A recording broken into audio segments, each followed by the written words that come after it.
You? is speaking about the opportunities in China.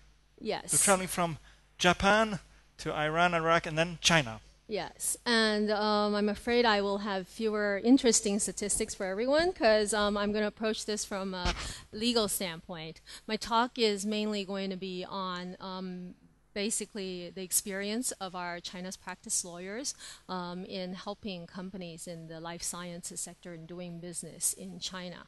Let's start by talking about China's. Oh, okay. Um, okay, good. About China's life sciences sector.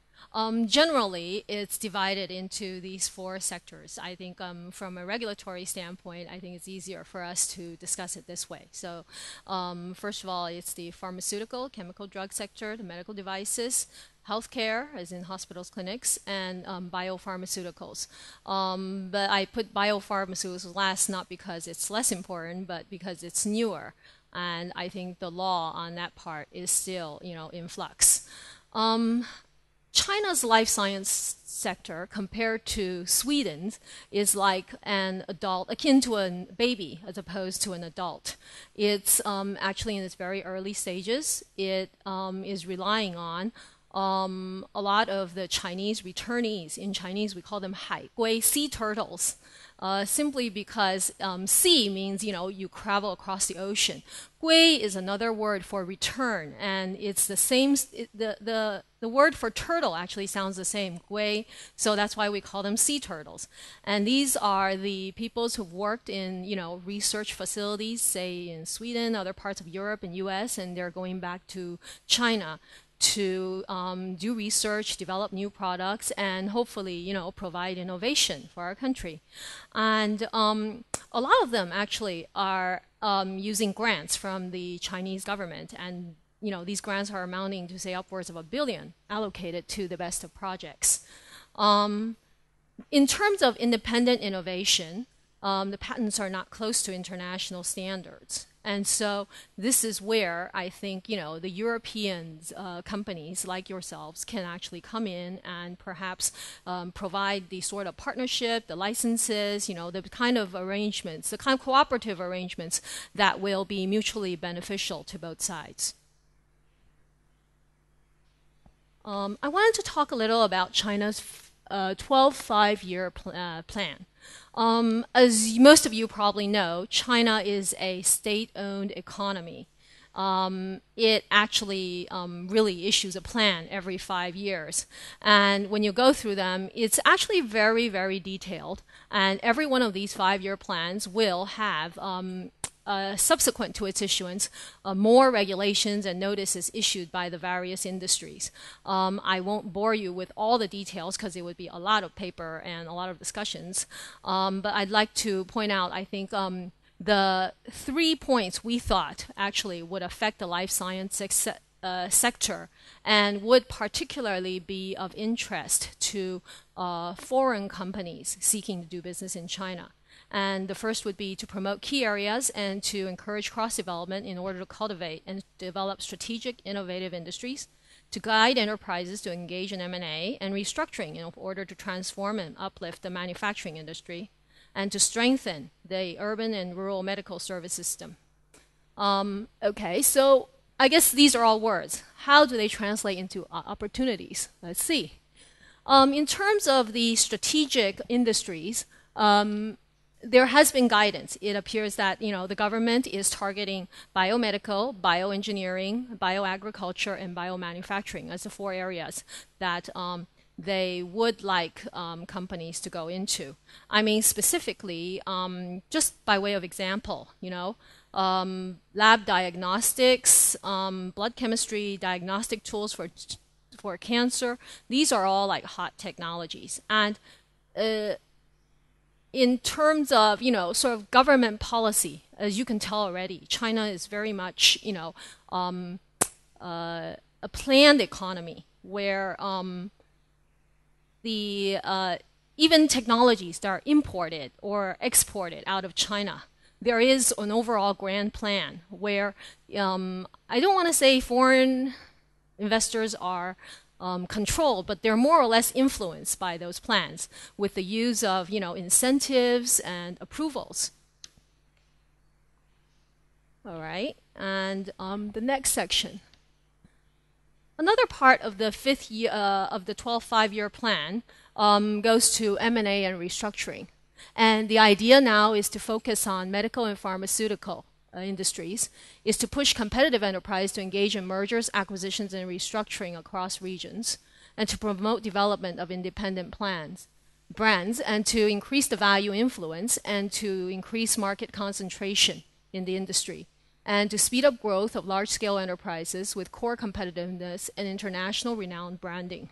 So this could go both ways. I think we will see more and more Chinese companies, foreign companies going into China and trying to merge with Chinese entities, as well as Chinese entities going out and looking for European and American. I want to say American, but no, mostly European targets. At least that's what we're seeing. We're seeing that more actually in the IT and clean tech industry, but I think the life sciences industry isn't far behind, because certainly that is a focus where China wants to excel. China wants to become an international global player. And then there's healthcare reforms. I think the goal is to actually achieve universal healthcare by the year 2020. So how would that be accomplished? The idea is to strengthen urban and rural medical services system, to perfect healthcare planning on a regional scale, and to encourage and guide the establishment of medical organization with the use of domestic capital, and most importantly, to open up market entry for domestic and foreign capital to establish medical organizations, and of course to form multifaceted medical organization. This may seem, very ordinary to you. I mean, basically, a very well-rounded health system is probably what you take for granted in everyday life in Sweden. But that is not the case in China. My colleagues, actually, when they actually have to go for an appointment, they have to take half a day off because it takes a long time to get an appointment. Unlike, most Western countries, hospitals, normal hospitals are not, scattered such that you can just walk in and get an appointment. It's not the case, and certainly that has to change. And this would certainly translate into opportunities. For example, new hospitals will need to be set up, clinics will need to be set up, and these clinics will need medical devices. They will need very, high-end and low-end equipment, and which need to be supplied by both domestic and foreign suppliers. And I keep forgetting I'm not in China. By foreign, I mean non-Chinese. Okay, I wanted to talk briefly about the business activities in the life sciences sectors and to discuss the pros and cons of actually, why you would want to try to engage in such activities in China. It's research development, manufacturing, sales and distribution, pharmaceuticals, medical devices. I separate the two because in China, the distribution channels for the two are very different. And of course, there's provision of healthcare services. Okay, so in terms of research and development, why would you want to do your R&D in China as opposed to, say, Scandinavia? The pros would be there's a strong desire for technology innovation in China. There's a large talent pool, and most importantly, there's government funding. In fact, there are a lot of government incubation centers, say in Shanghai. There are tax rebates, there are, reduced or free rent, reduced tax rates, and, all of these incentives to encourage both domestic and foreign companies to set up. Of course, there are cons, the IP protection concerns, less sophisticated personnel. Most likely you'd have to send someone over there for training. And of course, there's restrictions on technology ownership. I would expect that, a lot of you would be concerned about the IP protection and technology ownership. As you may know, China has a very restrictive technology licensing regime, and we'll discuss that in more detail later on. Okay, for manufacturing. why would you manufacture in China? In fact, a lot of the major manufacturers have done so. Say GE, Philips, Siemens, they've all done it with great success and made themselves literally local companies, which is very advantageous for, say, government procurement purposes. Why? The pros would be relatively lower costs. I say relatively because it's compared to Western countries, it's becoming higher compared to other Asian countries. Improving quality standards, we're getting there, and a very large working population. The cons, of course, are is a more stringent labor law regime relative to other Asian countries, and that has to go with my, a qualified qualifier to the costs. And realistically, at this point, in terms of China manufacturing, we're talking about mid to low end products. I think in terms of the high-end products, I think that probably still has to be made here. And of course, there are safety issues. Sales and distribution. The pros, certainly, there's an increased domestic demand. We're talking about a growing urbanization in China. More and more people are becoming urbanized. They will gradually start, unfortunately, to suffer from, cancer, obesity, what we call in Chinese, maybe it's the same in English, it's called 文明病, the civilized diseases. And there's, of course, there's growing market for exports. But then but the cons are highly competitive, low profit margins, and of course, corruption. A lot of the companies have tried to shield themselves by saying, oh, well, we'll let a third-party distributor handle that. But more and more, as the FCPA, UK Bribery Act, and even China's own anti-corruption laws tighten up, that's going to get tougher and tougher. You can't just say, you can't just adopt a, don't see no evil, hear no evil policy. Okay. Oops, sorry. All right, provision of healthcare services. I noticed that most of you are not, healthcare providers.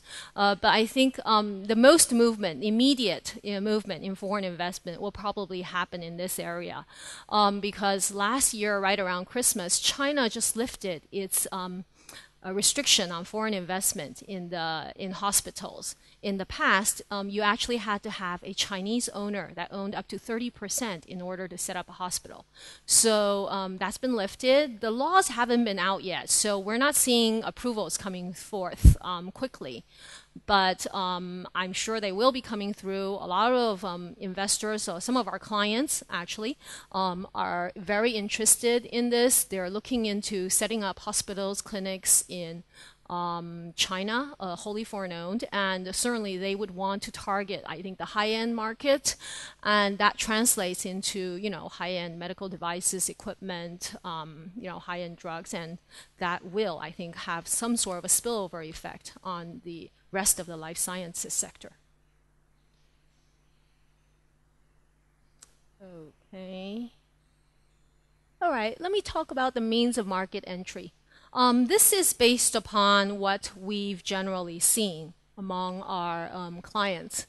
How do you enter the China market? There's been many means.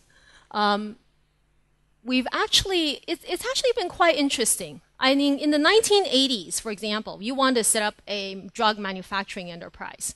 You would actually have to enter into a joint venture with a major state-owned, by state I mean government-owned company, and the terms were usually very, very unfavorable to the foreign entity. You'd actually see a lot of instances where the companies would literally, give the Chinese company could literally sit back and enjoy the profits, enjoy the benefits of the pipeline drugs without having to do much, just by benefit of being a Chinese entity.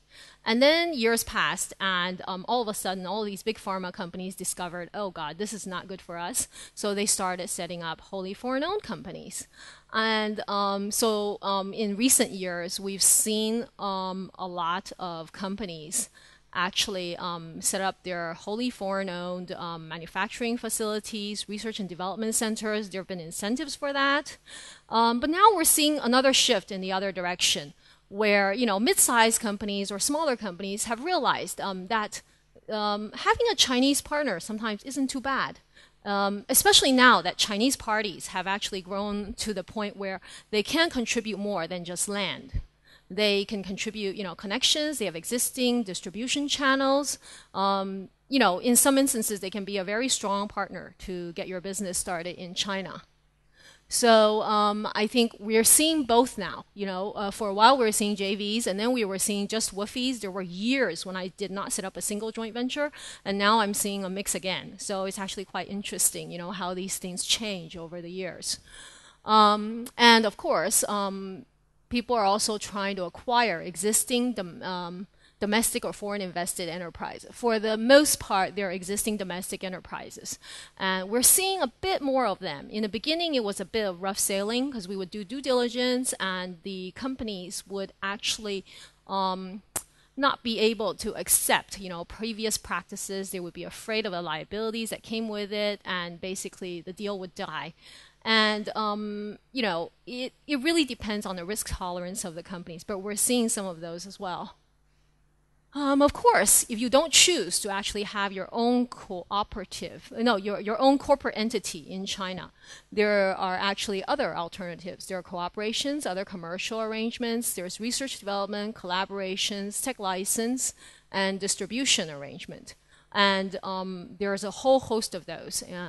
It's actually, things have changed. Chinese companies actually have money now. So we will actually see instances where emerging companies will actually work with a major, say, Chinese pharmaceutical company. They would provide the capital for, sort of later stage development in exchange for, say, a share, all or part of the China commercialization rights. And we're seeing, various variations on a cooperation model. There's also entrusted research development, collaboration, technology license or outright transfer, distribution arrangements. And with collaboration, there's also been instances where we've seen where, companies decide they've developed some really innovative technology, say in the US, and they've decided to go even further with, say, one part of it, but they're not going to use the second part.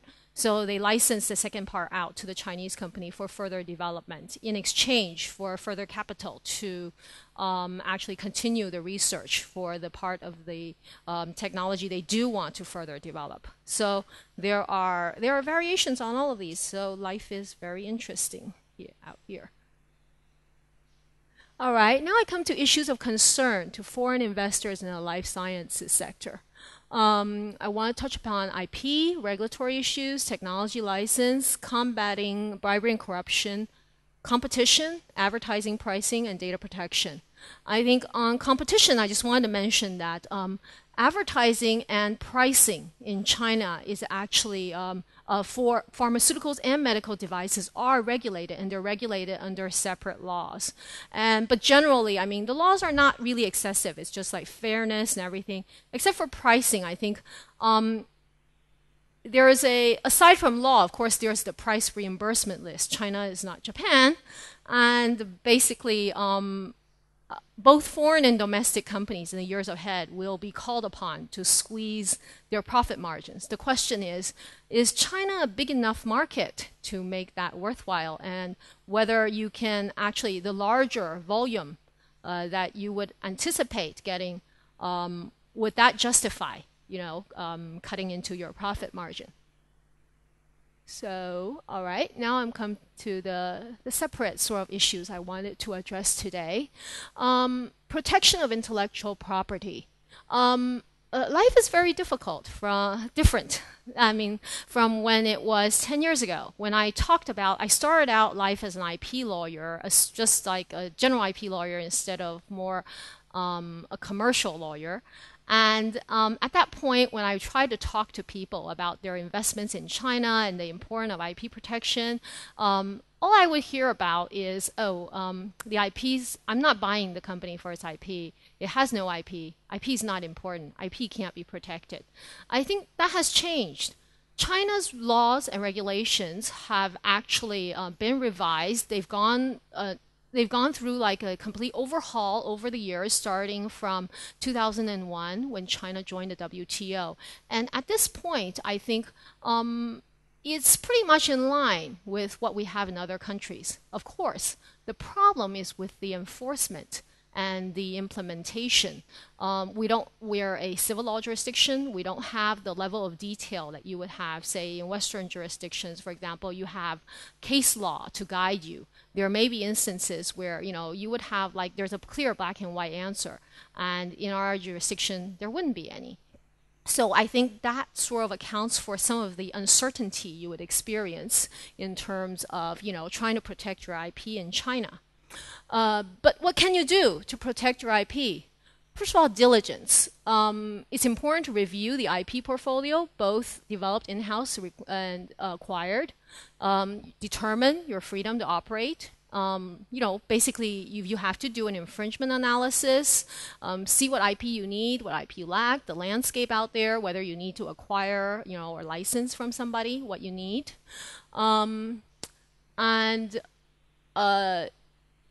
Actually, patent in China, definitely. It's a big market. And when I was started 12, 13 years ago, I would see people like tick the check mark when it came to Taiwan, but not tick China because it was viewed as not so valuable. And I have clients who have been kicking themselves ever since because when they license technology, they're supposed to list what patents they actually have, which will provide them with greater protection. Instead, we actually have to lump it all into the great name of know-how because they don't have the China patents, and that's really bad. All right, in terms of your employees, it's important to have invention assignments, non-disclosure, non-compete agreements. Just your basic standard agreements would do.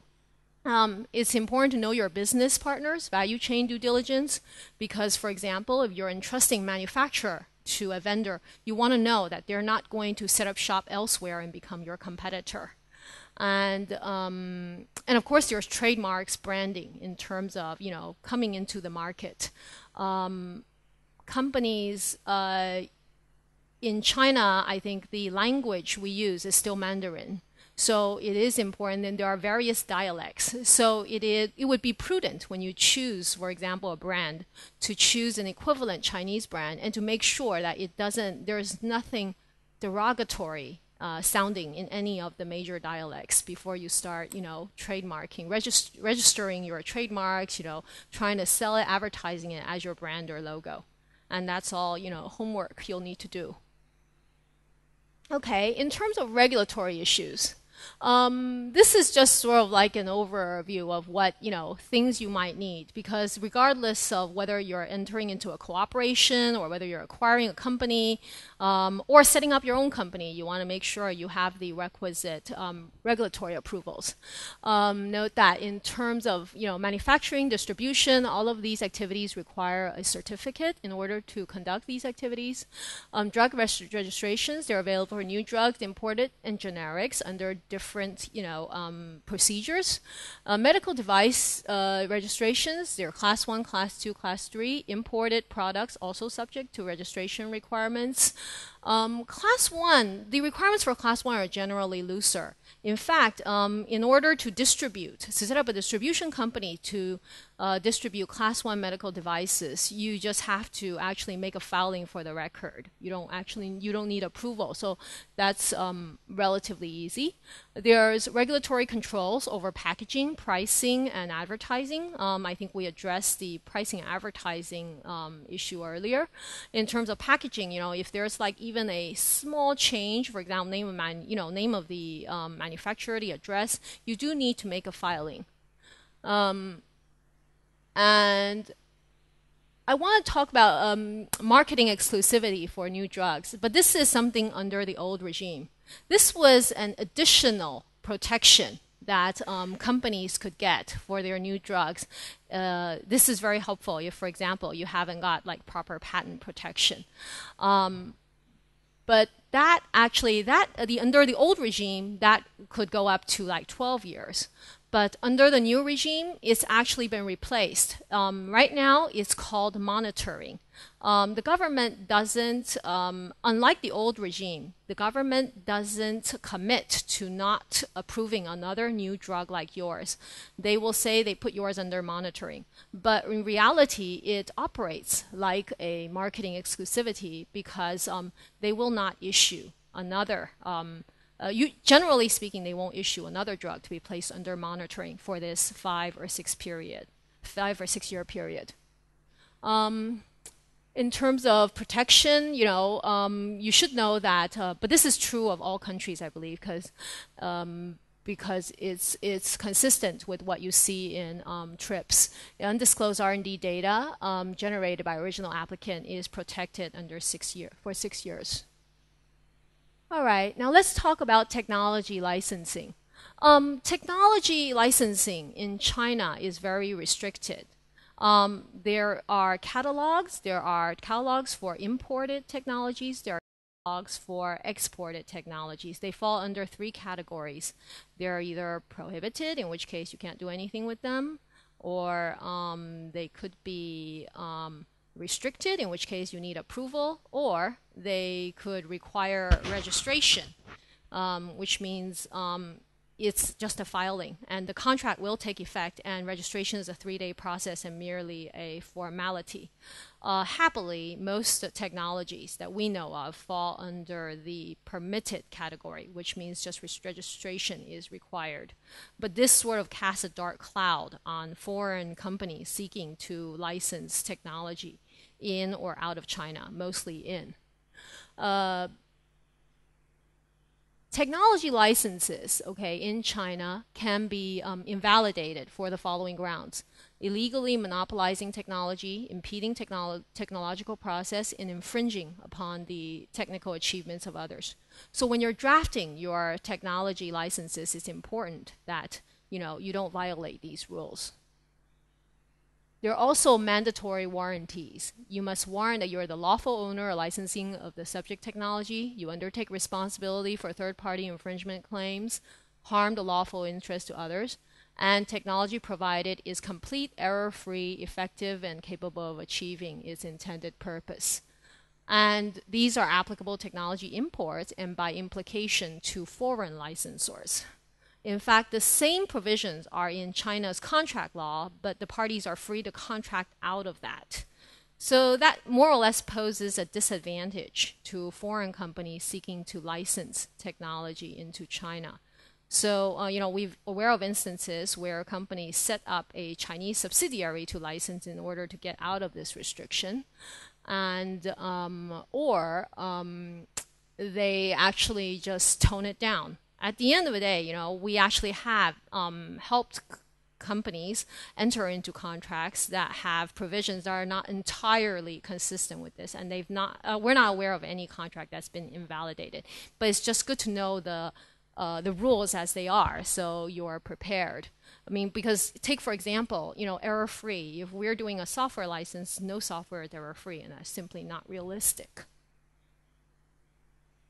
Okay, the licensor may not impose conditions on the license, imposing ancillary conditions not indispensable to use, purchase of unnecessary technology, raw materials, products, equipment, and accepting unnecessary personnel, unreasonable restrictions on choosing channels or sources for procuring raw materials, and prohibiting the recipient from filing an objection with respect to the validity of the IP. I think the third one is actually probably more reasonable. The first two, I think generally we would carefully structure the technology license so that you don't run afoul of the rules, but it has to be workable for you as the technology licensor as well as the technology licensee. The licensor may also not restrict improvement or use of technology. This is usually very problematic to to the foreign licensor because you want control of your technology. You don't want people building derivative works on top of that. So what we generally do is we help structure the technology licenses so that we either, buy back the technology for consideration. There are various ways to get around it, but, we try to comply with the rules as best we can. Okay, I want to take some time to talk about the issue of anti-corruption. Under Chinese law, I mean, we have the FCPA, we have the UK Bribery Act, and China also has its own laws dealing with anti-corruption. In fact, under PRC law, it's expressly prohibited to actually for drug manufacturers or distributors to give or receive kickbacks or other benefits in sales of pharmaceuticals to medical institutions.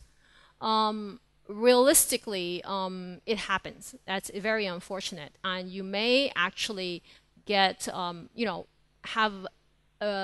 be disadvantaged because of that. So I think that's something you need to factor in. Most of the multinationals that we're aware of are very, very strict on this. So I think, things will change.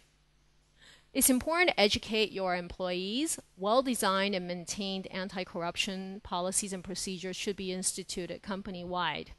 As lawyers, we often find it very frustrating. We put together the policies, we do your due diligence, we get the company done, and you don't implement those policies when the deal closes. And at the end, you still get in trouble. So post-deal work is also very important. It's important to know your distributors, sales representatives, and vendors, and ensure they comply with the same legal requirements as your employee. Okay, now I come upon data protection. China's data protection regime is actually thinner than, say, most Western jurisdictions. But there are laws and regulations on data protection. They are addressed to certain sectors, and the healthcare sector happens to be one of them. For example, the privacy of patients, is protected under law. It's actually expressly stated in the law. There are strict non-disclosure and confidentiality obligations on individuals with access to sensitive information, including medical personnel and public health authorities. And so, the healthcare sector is certainly subject to these rules. The PRC criminal law imposes criminal liability for people who work in these sectors, obtain the information, and try to sell them. They've actually been held criminally liable. And the most recent change to China's criminal law actually also makes it, has added to that by saying it's also illegal to give money to non-foreign, non-Chinese government officials and NGOs for illegal benefits.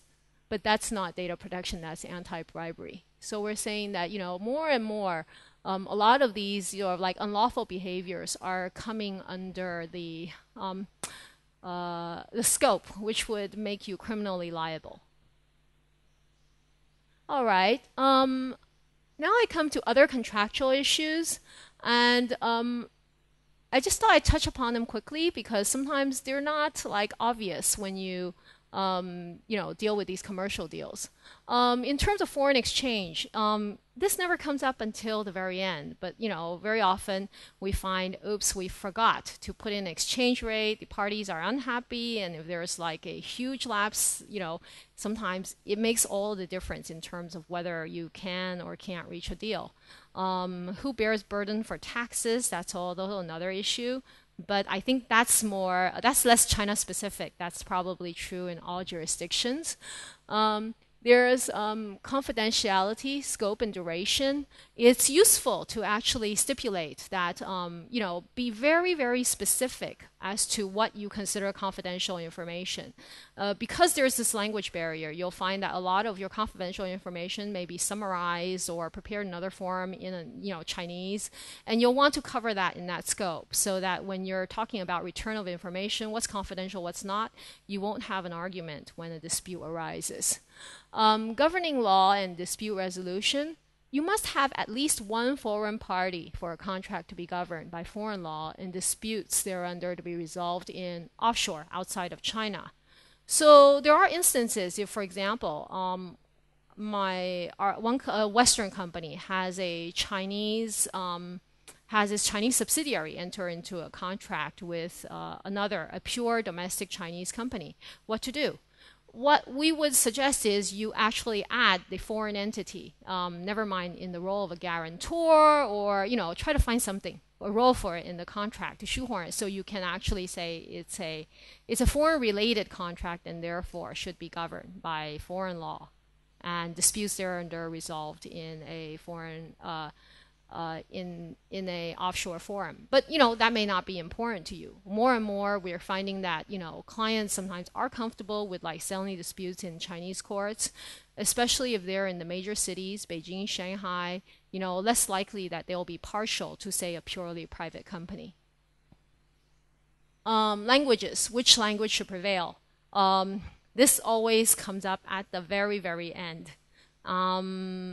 The Chinese party, even though it's very funny, they speak fluent English at the negotiating table. We've been negotiating for 2-3 months, and all of a sudden they decide, oh, so and so in that group that we've never met can't speak or read Chinese, and therefore the documents must there must be a Chinese version, and the Chinese version must prevail. And generally I generally advise clients to say that's not a deal breaker. I would say push for English. So unless you're big enough, unless you're like a big pharma, you have a full-fledged, China legal department in Beijing or Shanghai, it's actually not prudent because you won't understand what you've signed on for in terms of whatever you're doing in China. So any questions? Yes, any questions? Are there any questions? So much information to learn. I wonder one thing. What do we misunderstand when we look upon China's pharma market or development when it comes to legacy and so on? Pardon? What do we misunderstand when we as foreigner coming down visiting China? What do we miss? What do we don't understand? What do we need to put more effort into to understand better? Well, I don't think you really miss anything, but I'm very often surprised at how many times, the Chinese party, when negotiating with you, will actually state a position and say it's required under Chinese law, and therefore it's not up for negotiation. And I would say 9 times out of 10, it's not. It's not mandatory under Chinese law, and it is subject to negotiation, and that's what we're there for. Yeah. That's a smart way to say. Step of using the words, I guess. Yes. Anything else? Yes. You spoke about the sea turtles. Huh? Sea turtles coming back. Sea turtles, yes. How will they change the market, do you think? Will they change the market?